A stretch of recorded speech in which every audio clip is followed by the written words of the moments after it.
So దావీదు గారి కీర్తన ఇది. దావీదు ఏమని చెప్తున్నాడు? దేవుడే నాకు వెలుగు, ఆయనే నాకు రక్షణ అని చెప్తున్నాడు. నేను ఎవరికి భయపడను. యాక్చువల్గా ఈ కీర్తన నేను లాస్ట్ టైం చూపించినప్పుడు కూడా ఒక కీర్తన చెప్పాను. బహుశా ఒకవేళ మీకు గుర్తుండే, రకరకాల భయాల గురించి మనం మాట్లాడుకున్నాం.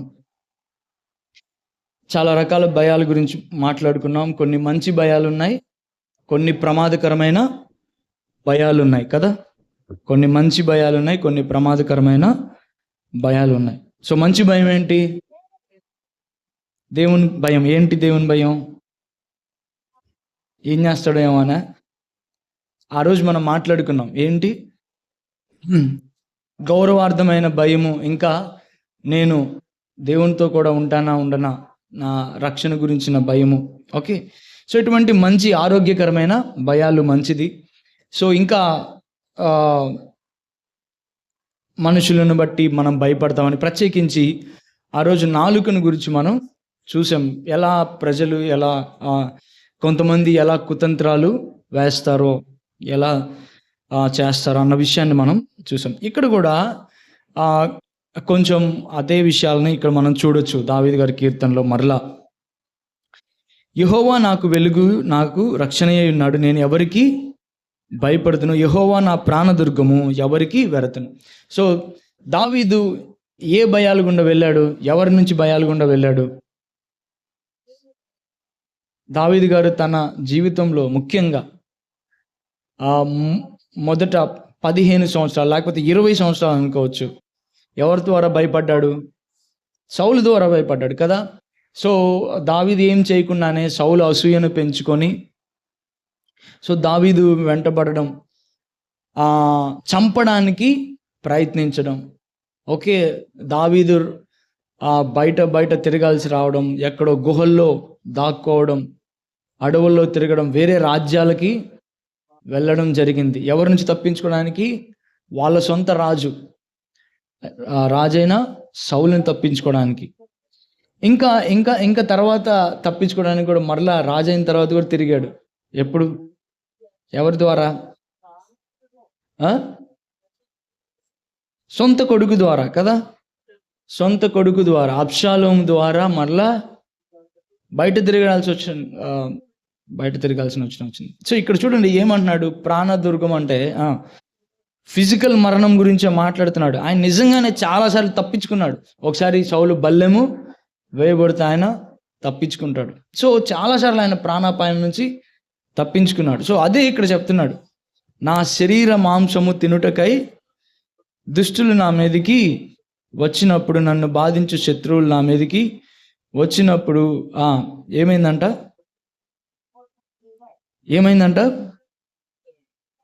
వారు తొట్టిల్లి కూలిరి. నన్ను అటాక్ చేద్దామని వచ్చిన వాళ్ళే తొట్టిల్లి కూలిపోయారు అన్నాడు.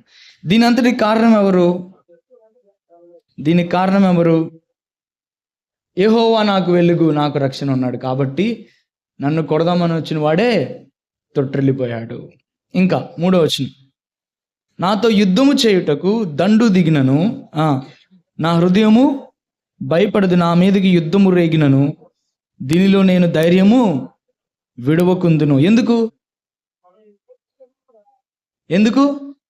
యెహోవాయే నాకు వెలుగును, రక్షణ అన్నాడు. దండు అనే మాట ఇంగ్లీష్లో బాగుంది, ఆర్మీ. ఓకే, ఒక వ్యక్తి వస్తే పర్సనల్ అటాక్, ఒక సమూహం వచ్చినా కానీ నేను భయపడను. ఎందుకు? ఎవరు నా రక్షణ అయి ఉన్నాడు? యెహోవా నా రక్షణ అయి ఉన్నాడు. యెహోవా నా ప్రాణదుర్గము, యెహోవా నాకు వెలుగు, కాబట్టి నేను ఎవరికి భయపడనని దావీదు చెప్పడం మనం చూస్తాం. ఇంకా చూద్దాం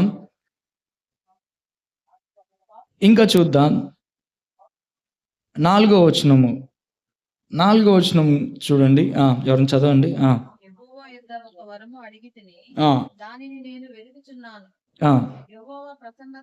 యెహోవా ప్రసన్నతను చూచుటకును, ఆయన ఆలయంలో ధ్యానించుటకును నా జీవిత కాలమంతయు నేను యెహోవా మందిరంలో నివసింపగోరుచున్నాను, నేను యెహోవా మందిరంలో నివసింపగోరుచున్నాను అని దావీదు చెప్తున్నాడు. ఎందుకు దావీదు మరి దేవుని సన్నిధిలో నివసింపగోరుచున్నాడు? అయ్యా, నీ ప్రసన్నతను చూస్తూ నేను బ్రతుకుతానయ్యా, నాకు ఇంకా ఏ వరాలు వద్దు. అదే మనమైతే ఏం వరాలు అడుగుతాం? నేను ఇందాక ఒకటి చూశాను, రానున్న రోజుల్లో మనకి లగ్జరీ కారులాగా హెలికాప్టర్లు కూడా రాబోతున్నాయి అనమాట. ఓకే, ఆ దేవుడు ప్రేమించి 2 హెలికాప్టర్లు ఇస్తాడేమో అనుకున్నా. సో హెలికాప్టర్లు కూడా రాబోతున్నాయి కదా. మనమైతే ఏం అడుగుతాం? ఒక విల్లా, నాలాగా 2-3 హెలికాప్టర్లు. సో దావీదేమని అడుగుతున్నాడు? యెహోవా యొద్ద నేను ఒక్క వరము అడిగి తిని దాన్ని నేను వెతికించిన. ఏం వరం అడిగాడయ్యా ఆయన అంటే, ఏదో మరి భౌతిక సంబంధమైన, శరీర సంబంధమైన, లేకపోతే ఈ భౌతిక సంబంధమైన మెటీరియలిస్టిక్ ఆశలు కాదు, కానీ అయ్యా నీ సన్నిధిలో నేను ఉండాలి, నిన్ను చూస్తూ ఉండాలి. ఏమంటున్నాడు? నా జీవితకాలం అంతయు నాకు ఇంకేం అవసరం లేదు, నేను నీ మందిరంలో ఉండాలి. మరి నూతన నిబంధన ప్రకారము మనమే దేవుని ఆలయమై ఉన్నాం, మన శరీరమే పరిశుద్ధాత్మకు ఆలయమై ఉన్నది. ఎందుకయ్యా అంటే చూడండి 5-6 వచనాలు. 5-6 వచనాలు. ఆయన తన పర్ణశాలలో నన్ను దాచును, తన గుడారపు మాటున నన్ను దాచును, ఆశ్రయదుర్గము మీద ఆయన నన్ను ఎక్కించును. చూడండి, ఎందుకు నేను దేవుని సన్నిధిలో ఉంటాను? ఎందుకంటే ఆపత్కాలమున ఆయన తన పర్ణశాలలో నన్ను దాచు. నాకు ఏ ప్రమాదం వచ్చినా కానీ దేవుడు నన్ను దాస్తాడు. తన గుడారపు మాటన నన్ను దాచును. ఆయన గుడారంలో నాకు ప్రొటెక్షన్. మొట్టమొదటి వచనాల్లో కూడా, 2-3 వచనాల్లో కూడా ప్రొటెక్షన్. ఓకే, కాపుదల. ఇక్కడ కూడా అంటే దేవుని సన్నిధి మనకి అతిపెద్ద కాపుదల. దేవుని సన్నిధే మనకు అతిపెద్ద కాపుదల, ప్రమాదాల నుంచి అతిపెద్ద కాపుదల. ఇక్కడ దావీదు భక్తుడు అదే అన్నాడు, ఆశ్రయదుర్గము మీద ఆయన నన్ను ఎక్కించిన. ఇంకా ఎందుకంట 6వ వచనం కూడా, నా శత్రువుల కంటే ఎత్తుగా నా తల ఎత్తబడును, ఆయన గుడారంలో నేను ఉత్సాహధ్వని చేయుచు బలులు అర్పించెదను, నేను పాడెదను, యెహోవాను గూర్చి స్తుతిగానము చేసెదను. ఇప్పుడు నన్ను చుట్టుకుని నా శత్రువుల కంటే ఎత్తుగా ఆయన నా తల ఎత్తే దేవుడు, ఆపత్కాలమున దాచే దేవుడు, గుడారపు మాటన దాచే దేవుడు, ఆశ్రయదుర్గము మీద ఎక్కించే దేవుడు, శత్రువుల కంటే ఎత్తుగా తల ఎత్తే దేవుడు. ఇంకా మనం చూస్తే 10వ వచనం చూడండి.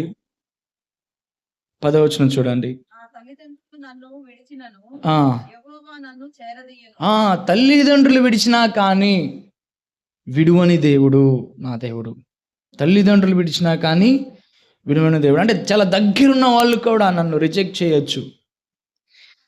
సో మనం చూసుకున్నాం, ఒక వ్యక్తికి ఎక్కడ నుంచి భయం జరుగుతుంది, వేటి గురించి భయపడతారంటే, మనం పోయినసారి మాట్లాడుకున్నాం, మనుషుల మాటల వలన భయపడే పరిస్థితి ఉండొచ్చు, మనుషుల కుట్రల వలన భయపడే పరిస్థితి ఉండొచ్చు అని చూసాం. ఈ రోజున మనం దావీదు జీవితంలో నుంచి ఏం చూస్తున్నామంటే, ఈయన ముఖ్యంగా సౌలు దగ్గర నుంచి, ఇదైతే ముఖ్యంగా సౌలు దగ్గర నుంచే, ఎందుకంటే ఎక్కువ శాతం ఇది దావీదు ఇంకా రాజుగా కాకముందే రాసిన కీర్తన కావచ్చు అని చరిత్రకారులు చెప్తున్నారు. కాబట్టి అబ్షాలోం ఎపిసోడ్ అయి ఉండదు, ఇది సౌలు విషయంలోనే అయి ఉంటుంది.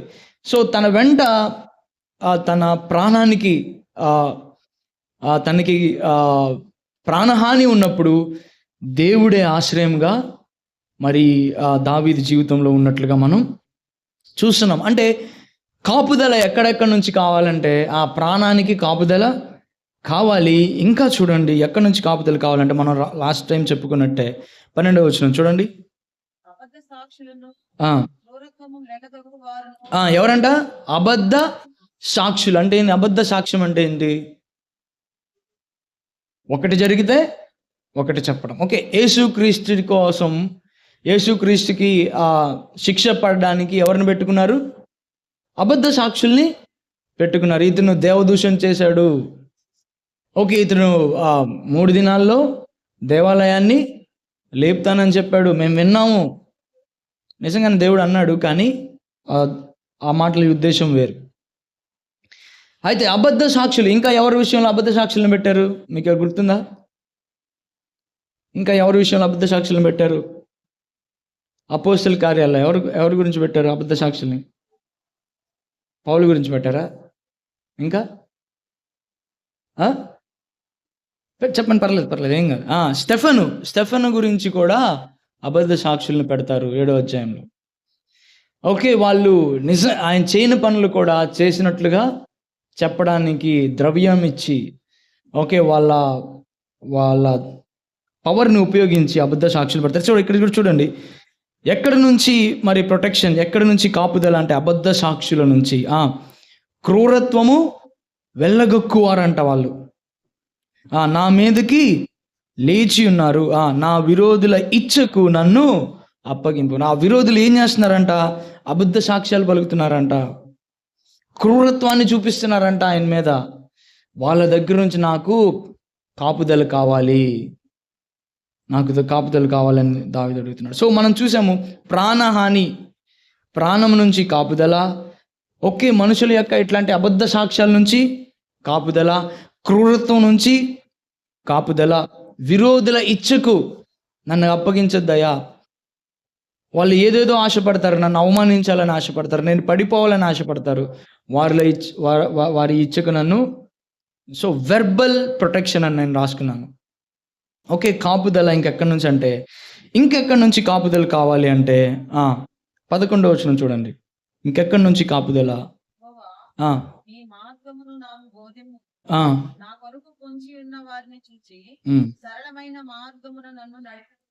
Praise Lord. చాలాసార్లు మనము ఈ ఆస్పెక్ట్ని తక్కువ అంచనా వేస్తాము. ఇక్కడ దావీదు ఏమని ప్రార్థిస్తున్నాడంటే, నీ మార్గము నాకు బోధింపుము. ఇంగ్లీష్లో teach me your way lord, lead me in the straight path. సరళమైన మార్గమున నన్ను నడిపించు. చాలాసార్లు నడిపింపు విషయము మనం అంత సీరియస్గా తీసుకోము. నడిపింపు విషయం అంత సీరియస్గా, ప్రాణం విషయం సీరియస్గా తీసుకుంటాం. అయ్యా నాకేం అవ్వకుండా చూడ, నాకేం అవ్వకుండా. ఓకే, మంచిదే. దావీదు గారు కూడా ప్రార్థన చేశాడు. సరే, కొన్నిసార్లు మాటల విషయం కూడా బాగా భయపడతాం. అమ్మో, వాడి నోరు మంచిది కదా, వీడి నోరు మంచిది కదా, అమ్మో వాళ్ళు కుట్రలు పండుతున్నారయ్యా, అయ్యా వీళ్ళు ఎట్లా చేస్తున్నారా, వాళ్ళు అట్లా చేస్తున్నారా, వాళ్ళు అలా అబద్ధాలు చెప్తున్నారయ్యా. ఓకే, మాటల విషయం భయపడతాము. కానీ అయ్యా నేను తప్పు మార్గంలో నడిపించబడతానేమో అని మనం భయపడతామా? అయ్యా నేను తప్పు మార్గంలో వెళ్తానేమో అని మనం భయపడతామా? మనకి ఎక్కడి నుంచి కాపుదలు కావాలంటే, మనకి ప్రాణము నుంచి కాపుదలు కావాలి, నిజమే. మనకి వ్యక్తుల మాటల నుంచి కాపుదలు కావాలి, నిజమే. మనకి నడిపింపు విషయంలో కూడా మనకి దేవుని కాపుదల కావాలి. దేవుడు మనల్ని కాపాడకపోతే మనం ఎక్కడికి వెళ్ళే ప్రమాదం ఉందంట. నా కొరకు పొంచి ఉన్న వారిని చూచి నీ మార్గం నాకు. పొంచి ఉన్నవారు అంటే ఏమనిపిస్తుంది? పొంచి ఉన్నవారు అంటే ఏమనిపిస్తుంది అంటే, నాకు వేటగాని ఉరి అన్నట్లు అనిపిస్తుంది. వేటగాని ఉరి ఎలా ప్రత్యేకమైంది? వేటగాని ఉరి ఎలా ప్రత్యేకమైంది? నేను ఇందాక ఒక వీడియో చూశాను. పాపం చేపలు పడుతున్నారు వాళ్ళు. ఎట్లా పడుతున్నారు? ఒక పెద్ద మాంసం ముద్ద వేస్తున్నాడు. మాంసం ముద్దేసి అదేదో పెద్ద వల్ల లాంటిది, ఏదో బ్యాగ్ లాంటిది వదులుతున్నాడు. చేపలన్నీ దగ్గరికి వస్తున్నాయి. అది తిన్నది లేదు, ఏమి లేదు. కొద్దిగా 10 నిమిషాలకి మళ్ళీ లాగుతున్నాడు. ఎన్ని చేపలు వస్తున్నాయో. పాపం ఆ చేపలు దాంట్లోకి ఎందుకు వస్తున్నాయి? తిందామని వస్తున్నాయి. తిందామని వచ్చి చచ్చిపోతున్నాయి కదా. తిందామని వచ్చి చచ్చిపోతున్నాయి కదా. నా కొరకు పొంచి ఉన్న వారిని చూచి మనము సరిగ్గా నడిపించబడకపోతే ఏమైతే, మనం భలే కరెక్ట్గా వెళ్తున్నావురా, భలే కరెక్ట్గా వెళ్తున్నాం అనుకుని ఏమైంది, కూర అయి కూర్చుంటాం. ఓకే, అందుకని దావీదు ఇక్కడ అంటున్నాడు, యెహోవా నీ మార్గము నాకు బోధింపుము, నా కొరకు పొంచి ఉన్న వారిని చూచి సరళమైన మార్గమున నన్ను నడిపింపు. మనం చాలాసార్లు నడిపింపు విషయంలో అంతా పట్టించుకున్నట్లు ఉంటాం, కానీ దేవుని కాపుదల మనకి నడిపింపు విషయంలో కూడా కావాలి. అయ్యా నువ్వు కాపాడకపోతే నేను మంచి మార్గంలో నడవలేను, నువ్వు నన్ను మంచి మార్గంలో నడిపించయ్యా. ఎంతమంది కోకొల్లలు కొన్నిసార్లు రోజుకి ఎన్నిసార్లు తప్పుగా నడిపించబడి బాధపడతామో, తప్పుగా నడిపించబడి చిక్కుకుంటామో. అయ్యో ఇది కరెక్ట్ అనుకున్నానే, అరే ఈ వ్యక్తి కరెక్ట్ అనుకున్నానే, అరే ఇక్కడ ఇది కరెక్ట్ అనుకున్నానే, అది కరెక్ట్ అనుకున్నాను. తప్పుడు నడుపుదల ద్వారా నడిపించబడడం చాలాసార్లు చూస్తూ ఉంటాం. సో మనకి అటువంటి విషయాల నుంచి కూడా మన గైడెన్స్, నడిపింపు విషయంలో కూడా మనకి దేవుని కాపుదల కావాలి. మరి దావీదు ఆ విషయాల గురించి ప్రార్థన చేస్తున్నాడు. సో మన దేవుడు ఎలాంటి దేవుడు అంటే, మన దేవుడు మనకి వెలుగై ఉన్న దేవుడు, మన దేవుడు మనకి రక్షణ అయిన దేవుడు. ఎక్కడెక్కడి నుంచి రక్షిస్తాడంటే మన ప్రాణాల నుంచి రక్షిస్తాడు. ఓకే, బాధించే శత్రువుల దగ్గర నుంచి మనల్ని రక్షిస్తాడు.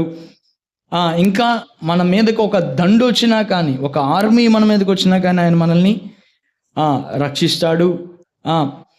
ఇంకా ఎక్కడి నుంచి రక్షిస్తాడు? ఓకే, పొంచి ఉన్న వారి దగ్గర నుంచి రక్షిస్తాడు. ఇంకా ఎక్కడి నుంచి రక్షిస్తాడు? అబద్ధ సాక్షుల నుంచి, క్రూరత్వమును వెళ్ళగక్కే వారి దగ్గర నుంచి రక్షిస్తాడు. మంచి విశ్వాసంతో ఈ మాటల్ని దావీదు ముగించడం మనం చూస్తాం. సజీవుల దేశమున నేను యెహోవా దయను పొందుదును, దయను పొందుదునన్న నమ్మకము నాకు లేని యెడల నేను ఏమవుదును. యెహోవా కొరకు కనిపెట్టుకొని ఉండుము, ధైర్యం తెచ్చుకొని నీ హృదయం నిబ్రముగా ఉంచుకొని యెహోవా కొరకు కనిపెట్టు. అంటే మన దేవుడు తప్పకుండా వీటన్నిటి విషయంలో దేవుడు మనకి సహాయం చేసే దేవుడుగా ఉంటాడు. మనం ఒకవేళ మన జీవితాన్ని పరీక్షించుకుంటే చాలాసార్లు దేవుడు ఎటువంటి విషయాల్లో మనకి సహాయం చేసి ఉన్నాడు. మనం జ్ఞాపకం చేసుకోవాలి. అవునేసయ్య, నాకు ప్రాణహాని ఉంది, నేను ప్రాణం గురించి భయపడినప్పుడు నువ్వు నాకు ధైర్యాన్ని ఇచ్చావు, నీ సన్నిధి నాకు ధైర్యాన్ని ఇచ్చింది, నీ వాక్యము నాకు ధైర్యాన్ని ఇచ్చింది. అయ్యా, నా పరిశుద్ధుల ప్రార్థనలు నాకు ధైర్యాన్ని ఇచ్చాయి. ఇంకా నేను తప్పుడు త్రోవలు వెళ్లకుండా నువ్వు నన్ను చాలాసార్లు కాపాడావు, వ్యక్తుల ద్వారా కాపాడావు, పరిస్థితుల ద్వారా కాపాడావు. అయ్యా, తప్పుడు త్రోవలు వెళ్లకుండా నువ్వు నన్ను కాపాడావు. ఇంకా అబద్ధ సాక్షుల నుంచి నువ్వు నన్ను కాపాడావు.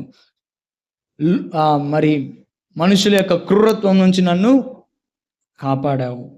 సో ఈ విధంగా దేవుడు మనల్ని చాలాసార్లు మనల్ని కాపాడుతూ వచ్చారు. ఆ విషయాల్ని మనం జ్ఞాపకం చేసుకొని దేవుని ఆరాధిద్దాం. తల వంచుకొని దేవుని ఆరాధిద్దాం. ప్రేరేపించబడిన వాళ్ళు ఆరాధన చేయండి.